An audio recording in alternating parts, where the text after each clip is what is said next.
최근 일상 공간에서의 무차별 흉악 범죄가 잇따르면서 흉악 범죄자에 대한 사형 집행이 부활해야 한다는 목소리가 커지고 있습니다. 일종의 본보기를 보여야 강력 범죄가 줄어든다는 논리인데요. 정작 형법 전문가들은 그렇게 간단한 문제가 아니라고 지적했습니다. 강민경 기자입니다.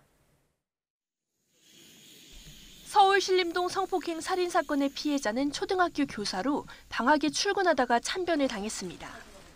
고인의 지인들은 가해자에게 엄벌이 내려져야 한다며 울분을 터뜨립니다. 사형제도를 부활해줬으면 좋겠어요. 우리 세금으로 그 사람 따뜻한 삼시세끼를 먹을 거잖아요. 그게 용서가 안 돼. 한국은 사형을 여전히 법정 최고형으로 두고 있고 지금도 중범죄자에게는 사형이 선고됩니다. 다만 지난 1997년 12월을 마지막으로 25년 넘게 한 번도 사형을 집행한 적이 없어서 실질적 사형 폐지국으로 분류됩니다. 그러나 국민 10명 중 7명이 사형제 유지에 찬성한다고 답한 지난해 7월 조사 결과에 더해 최근 이딴 흉악범죄에 분노한 여론은 사형 집행 부활을 강력히 요구하는 모습입니다. 지난달 말 신림동 흉기난동 피해자의 유족도 국회 청원 게시판에 글을 올려 가해자 조선에게 사형을 선고해달라고 호소했습니다. 대부분 범죄자를 단죄해 본보기로 삼자는 취지인데 정작 형법 전문가들은 회의적입니다. 사형이 실제로 범죄를 예방하는 효과는 크지 않고 국민의 분노를 해소하는 것 이상을 기대하기도 어렵다는 겁니다.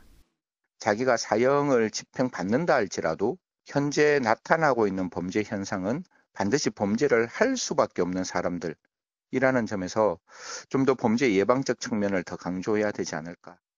국제 문제로 번질 가능성도 있습니다. 2020년 유엔에 가입한 193개국의 74.6%가 사실상 사형을 폐지한 가운데 유엔은 지난 1월 한국의 사형제 완전 폐지를 공식 촉구했습니다. 외교적인 문제도 굉장히 강력합니다. 사실 만약에 사형을 집행하게 되면 EU와의 외교 관계가 심각하게 단절될 수 있는 문제입니다. 물론 범죄자가 상응한 대가를 치르게 해야 한다는 국민의 법감정도 간과할 순 없습니다. 법무부가 가석방 없는 종신형 추진을 검토하는 이유지만 전문가들은 이 부분 역시 신중히 접근해야 한다고 조언합니다. 가석방 없는 종신제와 함께 가는 세트로 가는 법이 함께 있어야 됩니다. 첫 번째, 두 번째 범죄가 설령 경미하더라도 세 번째 상태에서 똑같은 범죄를 하게 되면 이러한 그 범죄자들을 가석방 없는 종신제로 처하겠다. 이렇게 함께 그 세트로 이제 가야 되는 거죠. 국제적인 인권 기준을 맞추면서 범죄를 실질적으로 줄일 수 있는 형벌의 수위를 고민하는 게 필요해 보입니다.